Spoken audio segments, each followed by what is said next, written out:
Sir ಅವ್ರ ಅಜ್ಜಿ ಮೈರಾಮ್ ಅವರ ಎಲ್ಲ ಅವ್ರ ಬ್ರದರ್ ಇಲ್ಲ ಸರ್ ಬರ್ರಿ ಬರ್ರಿ.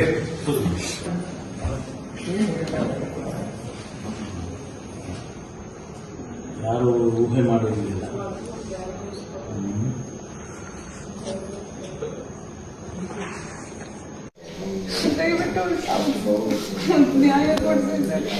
ಆಯ್ತು ಮಾಡಿ, ನಾನು ಎಂಕ್ವೈರಿಗೆ ಹಾಕಿದ್ದೀನಿ.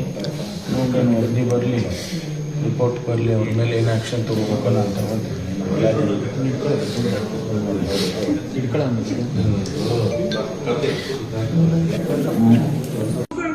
ಕಷ್ಟ ಅಂತ ಯಾರಿಗೂ ಆ ಥರ ಸ್ಥಿತಿ ಬರಬಾರ್ದು ಸರ್. ಫೇಸ್ ಮಾಡೋದು ತುಂಬಾ ಕಷ್ಟ ಇದೆ ನಮಗೆಲ್ಲ. ಅಂತ ಬೇರೆ ಹೆಣ್ಮಕ್ಳಾದ್ರೂ ಕಷ್ಟನೇ, ಅವ್ರ ಮನೇಲೂ ಮಕ್ಳನ್ನ ಕಷ್ಟಪಟ್ಟು ಸಾಕಿರ್ತಾರೆ.